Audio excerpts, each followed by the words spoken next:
Well, howdy, boys. Paul here with you today.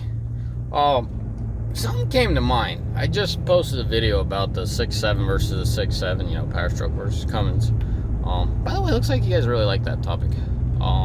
Sincerely, thank you for all your support and your help. I mean, you guys are just watching, and I keep posting. That's all that it comes down to. Without you guys, there wouldn't be this channel. I appreciate you for your support. It means a lot to me. It gives me an opportunity to build a brand as far as PD diesel power goes, but also shows me support. So thank you all. Something came to mind, very important. Hear me out all the way, okay? Don't jump to conclusion here. But people can bump their lips all day and every day. My uncle, my aunt, my third, fifth cousin, and they'll tell you a whole story. But something that I really wanted to share with you guys is there's a time and place for everything. And yes, I'm talking about Cummins and Power Stroke still. Continuing that subject. Something very important here. As far as the Power Stroke goes in the Cummins, okay, and we have all this hearsay. For a fact, we know that no one puts a Power Stroker in a Ram pickup. No one ever puts a Power Stroke in any swap unless it's within itself, meaning within Ford. And I've rarely seen that. I've seen some guys do 7.3s into 6.4s instead of 6.4s, replacing the 6.4 inch. We all know, really high percentage, if a swap's going down, that pickup is getting the Cummins. And that's a fact. If you guys want to argue that, go to town. There's nothing to argue about. We all know that's a fact. So the Ford boys, once they blow their engines, and I mean boys as in crew, the guys that drive Fords, they all put Cummins in there. If they're going to do any other engine, but original is going to be a Cummins. So we know for a fact Cummins is better than Power Stroke when it comes to swaps, when it comes to reliability. You cannot go outside of that. Now, what draws people to the Ford versus the Ram in other cases? I know in the previous video I was saying 18 versus 18, but let's just wide open spectrum here. I'm going away a little bit from the 6.7 to 6.7, just going down to the core of things here. Before y'all jump out of your seat saying the 6.7 Power Stroke is, you can't affiliate it with the rest of the Power Strokes. Well, if they stuck with the name, let's just leave it alone. A Power Stroke's a Power Stroke. So I know that's hard to just throw it under the bus like that, like you Fords would say. And yeah, then you'd only see in Hilliard two bums duking it out. These guys were just literally throwing punches at each other. One guy's still ready to go, while the other guy's, I don't know, breaking it down to him. Only in Hilliard, out in Spokane. Anyways. Oh, I think that we got more support down there. People yelling at each other, man. What a wild town. Anyway, so the Power Stroke deal. Okay, now we can settle that. No one puts a Power Stroke in a Ram, okay?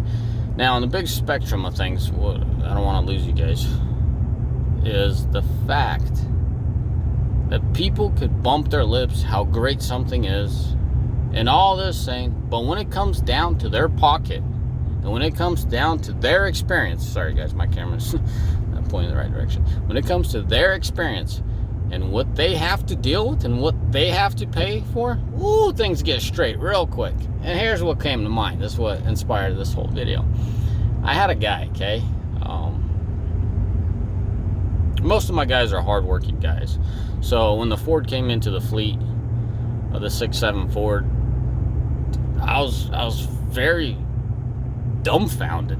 This is the newest truck, and I'm having issues with guys getting behind the wheel of it. And they're like, dude, this thing's gonna burn too much fuel. This thing ain't reliable. I'm like, dude, it ain't your headache.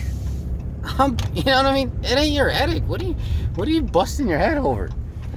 And I honestly had a hard time getting someone behind the wheel. So I got one guy behind the wheel, and he just obliviated. I mean, he just bashed on this Ford. He hated it. He was gone in 2 weeks. This is the backstory you guys probably never heard. And then next guy gets in behind the wheel, and he's like, dude, I really like this truck. It has more power. It's quieter. I think it's roomier. All the shebang, quote unquote. He's happier. He's like, it's a quicker truck than the Ram. I really like it.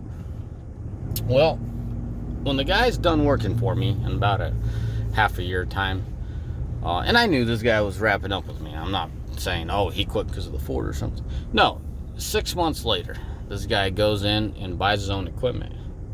You guys want to take a wild guess what he bought? A Ram. A freaking Ram. I'm not saying he told me he was going to buy a Ford. I'm not saying that he said the Ford is better. I'm never going to go back to a Ram. What I'm saying for a fact, what he said, shedding, implying positivity on the Ford being a better, more efficient vehicle. Or I shouldn't say efficient. Better, being more, not advised, preferred in a way vehicle for hot shotting because it's softer and it's quicker, has more power is what he said. But yet buys a Ram. So what I'm trying to imply here, when someone else pays the bills and it comes to driving a truck, yeah, Duramax, Power Strokes are great. But when it boils down to your pocket and you haven't maintained that, people jump on the Cummins wagon real quick. And I'm calling it a Cummins wagon.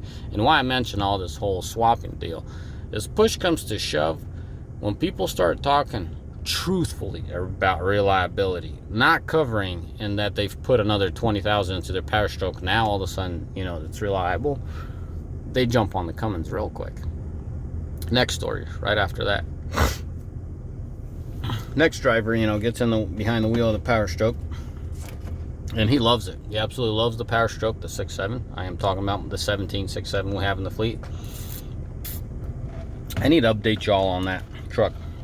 There's something happened that, anyways, we'll go back to that later. So this guy's driving the Ford and he's loving it. One time we were just yapping at the shop, just talking. I'm like, hey, and to cut down to the chase, I know how to ask the question. You don't ask how you're liking the truck. You just ask the question, hey, if you had to buy a pickup, would you buy the Ram or the Ford? This guy goes from, and I'm not bashing on anyone, I'm just saying how clear people get their clarity or their clear vision on as soon as you ask them about them. If you ask them how they like the truck, this driver that I'm referring to loves the truck. He loves everything about it. But as soon as you ask him, what truck would you buy? He tells you it's a tough one. Why? Why is it a tough one? He's not sugarcoating anything. He's truly enjoying that Ford. He takes really good care and he takes pride in it. He does a very good job keeping it clean. What I'm implying here, guys, is people could bump their lips all day and one thing could be better than the other on paper, and she said, and my great grandpa and aunt and uncle, but when it comes down to shaking down their pocket and them being personally responsible for equipment, people jump on the Rams real quick. You guys get my message loud and clear. You guys understand clearly what I'm implying. And once again, I am coming from a towing background. I'm coming from a situation where the pickup needs to tow day in and day out. I am not coming from I don't like this terminology, but a mall crawler. I'm not talking about going out into dunes. I ain't talking none of that. I'm just talking a workhorse. It's obvious. It's clear. Paul, nothing new here. Just wanted to throw out there. That's it. Just wanted to share my experience and how people clear their throats real quick. And why is that? Why is it that the person that's enjoying the Ford, driving it, has a hard time deciding if he should go with a Ram or a Ford? And keep in mind, this guy's really close to his cousin, which drives a Ram full-time. The guy himself, the driver, I'm talking about the 6.7 Ford driver, in the 17, drove a Ram for about a month. So he has something to compare with. He's not like throwing it out of the blue. So that should tell you something, guys. Once again, I am not bashing on Ford. I am not implying any negativity. All I'm implying is positivity and how clear vision people become when their pocket's on the line. I hate saying this, but it's just statistics show that Ford are more prone to break. And I'm talking about, powertrain component wise, as far as, well, I shouldn't say powertrain. Let's just keep it on the engine topic, Power Stroke versus the Cummins. For a fact, if you want to compare Chrysler versus Ford, Chrysler has a crap show for transmissions. As far as the Ford goes, as far as the Ford trannies go, they've had it a lot better. They've kept their stuff a lot better. But obviously, that's a subject for another time, or that's a topic for another time. Anyways, holy smokes. Sorry guys, it's supposed to be a short video, but I just wanted to get my thoughts out there. Seems like you guys really like listening to my thoughts, so here they are. They are what they are, and it is how it is. It's funny. It's cool. I'm just here to share my experience and what I've learned. That's what it's all about. Shoot in the comment section what else you'd like to hear and how else, and enough of it. Obviously, it'll get presented. All right. As always, may the Lord bless you. May all have a mighty fine day. Ciao, bye.